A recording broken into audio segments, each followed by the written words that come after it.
சாமியே சரணமையப்பா. பாசிபிள் தான் 6A சேனலுக்கு அனைவரையும் வரவேற்கிறேன். இந்த வீடியோவில் பெண்கள் ஏன் சபரிமலைக்கு வரக்கூடாது என்ற ஒரு காரணத்தை பார்க்கலாம். அதாவது பெண்கள் சபரிமலைக்கு வரக்கூடாது என்பது உண்மையல்ல. ஏனென்றால் மாதவிடாய் வராத பெண்கள், அதாவது குழந்தைகள், 10 வயதுக்கு உட்பட்ட குழந்தைகள் சபரிமலைக்கு வரலாம். 50 வயதிற்கு மேற்பட்ட பெண்கள் சபரிமலைக்கு வரலாம். இடைப்பட்ட மாதவிடாய் ஆகும் காலகட்டத்தில் இருக்கக்கூடிய பெண்கள் மட்டும் வரக்கூடாது என்று சொல்லுகிறார்கள். இதற்கான உண்மையான காரணம் என்னவென்று இந்த வீடியோவில் பார்க்கலாம். அதாவது பெண்களை சபரிமலை விரதத்திலே யாரும் தள்ளி வைக்கவில்லை. ஏனென்றால் பெண்களின் அனுமதி இல்லாமல் அந்த வீட்டின் ஆண்மகன் சபரிமலைக்கு மாலையிட முடியாது. தாயின் உத்தரவு இல்லாமல் ஒரு மகன் மாலையிட முடியாது.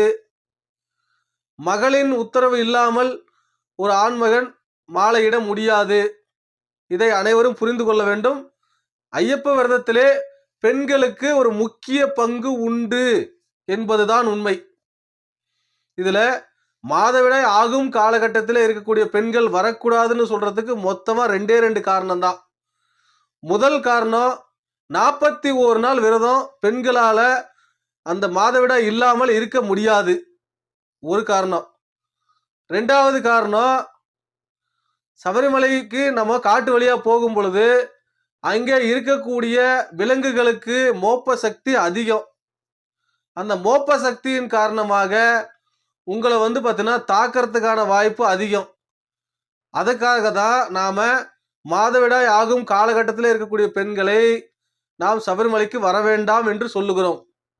இதுல உளவியல் ரீதியான ஒரு காரணம் என்னன்னா, நம்முடைய ஐயப்பன் நித்திய பிரம்மச்சாரியாக சபரிமலையிலே காட்சியளித்துக் கொண்டிருக்கிறார்.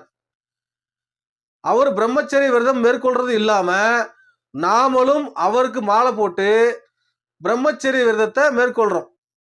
ஸோ அப்படி நம்ம பிரம்மச்சரிய விரதத்தை 41 நாள் முறையா கடைபிடிச்சு நம்ம ஐயப்பனை தரிசனம் பண்ண போறோம். அப்படி போகும் பொழுது இருமுடி தலையிலே ஏந்தி சென்று கொண்டிருக்கிற பொழுது மாதவிடாய் ஆகும் காலகட்டத்திலே இருக்கக்கூடிய பெண்கள் சபரிமலைக்கு வரும் பொழுது நமது மனம் சஞ்சலப்படுவதற்கான வாய்ப்பு உள்ளது. இந்த சஞ்சலப்பட்டு விட்டால் நாம் 41 நாள் விரதம் இருந்த பலன் நமக்கு கிடைக்காது. மேலும் ஐயப்பன் பிரம்மச்சாரியாக அங்க இருக்கும் காரணத்தால் பிரம்மச்சாரியா இருக்கிறவங்க பெண்கள் வேண்டான்னு தான் சொல்லுவாங்க. ஸோ அந்த ஒரு நோக்கத்திற்காகத்தான் நாம் சபரிமலைக்கு மாதவிடாய் ஆகும் காலகட்டத்தில் இருக்கக்கூடிய பெண்கள் வர வேண்டாம் என்று கூறுகிறோம். வேறு எந்த காரணமும் அல்ல. அவர்களை ஒதுக்க வேண்டும் என்பதெல்லாம் காரணமே அல்ல. ஏனென்றால் மாதவிடாய் என்பது ஒவ்வொரு பெண்ணுக்கும் இயற்கையாகவே நடக்கும் ஒரு நிகழ்வு. அந்த நிகழ்வுக்கு நாம் மதிப்பளிக்க வேண்டும். இந்த மாதவிடாய் ஆகும் காலகட்டத்திலே இருக்கக்கூடிய பெண்கள் சபரிமலைக்கு மட்டுமே வர வேண்டாம் என்று சொல்லப்படுகிறார்களே தவிர மற்ற ஐயப்பன் கோவிலுக்கு போகக்கூடாது என்று இல்லை. நீங்கள் அச்சங்கோவிலுக்கு சென்று ஐயனை தரிசிக்கலாம், ஆரியங்காவுக்கு சென்று ஐயனை தரிசிக்கலாம். அதில் எந்த ஒரு தடையும் பெண்களுக்கு கிடையாது என்பதை அனைத்து பெண்களும் நினைவில் வைத்துக் கொள்ள வேண்டும். சபரிமலையிலே ஐயப்பன் நித்திய பிரம்மச்சாரி விரதம் மேற்கொண்டு தவக்கோலத்திலே இருக்கிறார். அவருடைய பக்தர் நாமும் நித்திய பிரம்மச்சாரி விரதம் மேற்கொண்டு இருக்கிறோம். அதனால் பெண்கள் வேண்டாம் என்று சொல்கிறோம். வேற எந்த காரணமும் இல்லை. இதை அனைத்து ஐவ பக்தர்களும் அவர்கள் இல்லத்திலே இருக்கக்கூடிய பெண்களுக்கு இதை தெரிவிக்க வேண்டும். தவறான புரிதல், அதாவது ஐயப்பன் கோயிலுக்கு நான் அப்படித்தான் வருவேன், நீங்களா என்ன பண்ண முடியுமோ பண்ணுங்கன்னு கேட்குற பெண்களும் இருக்கத்தான் செய்கிறாங்க. அவங்கள நம்ம ஒன்றும் சொல்ல முடியாது.